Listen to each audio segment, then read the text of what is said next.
CRVO,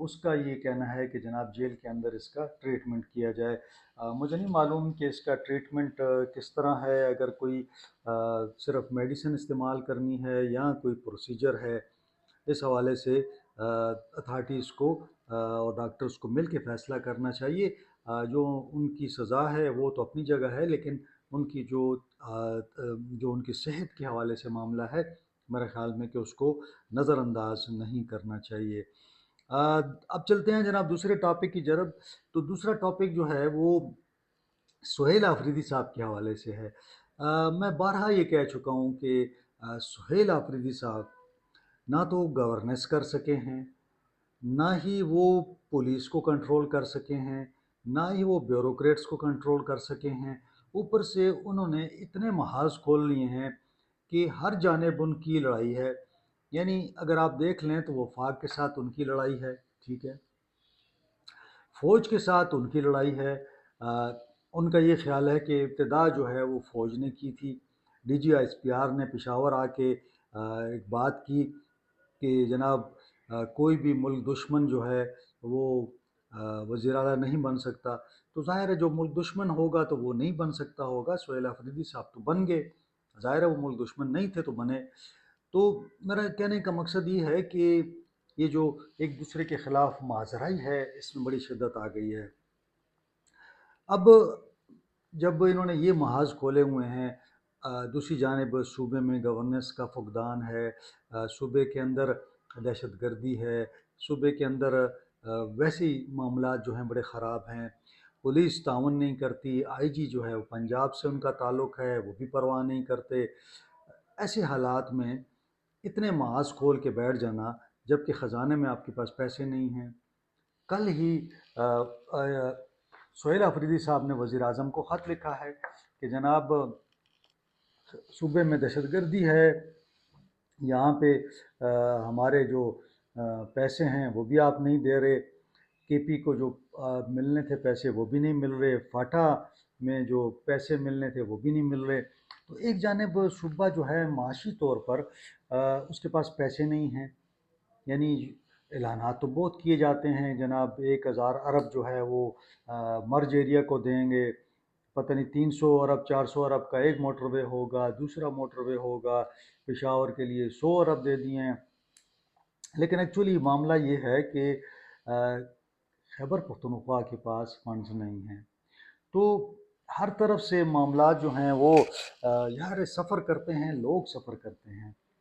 Sohail Afridi صاحب تو کہتے ہیں کہ جی مجھے ہٹانے کے لیے سازش ہو رہی ہے، لیکن سازش جو ہے نا پارٹی کے اندر ہو رہی ہے، اور پارٹی کے اندر سے کوشش کی جا رہی ہے کہ یہ جو معاملات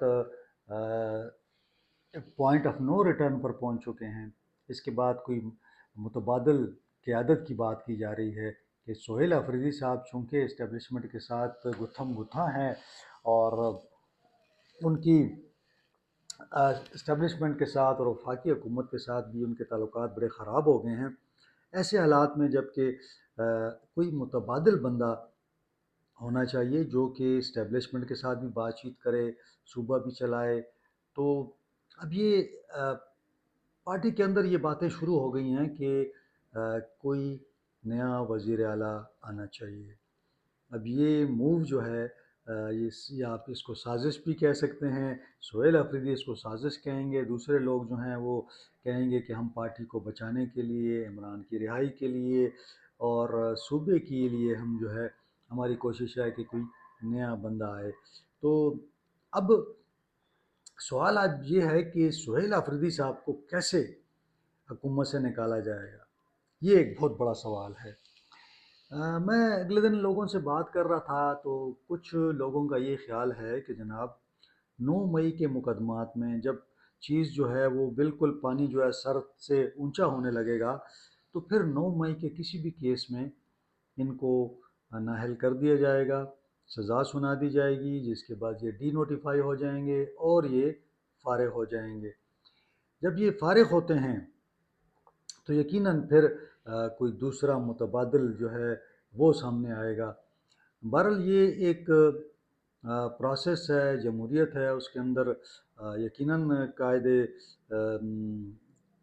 جو ہوتا ہے ایوان کا قائد ایوان، تو وہ تبدیل ہو سکتا ہے، لیکن جو کشیدگی اور جو بیانات جو ہیں وہ سہیل آفریدی صاحب دے رہے ہیں، میرے خیال میں کہ اس سے معاملات مزید بگڑیں گے، خصوصاً جب اب وہ یہ کہہ رہے ہیں کہ جناب فوج کے ساتھ، کور کمانڈر کے ساتھ، آئی جی ایف سی کے ساتھ کوئی ان کی بات نہ مانی جائے۔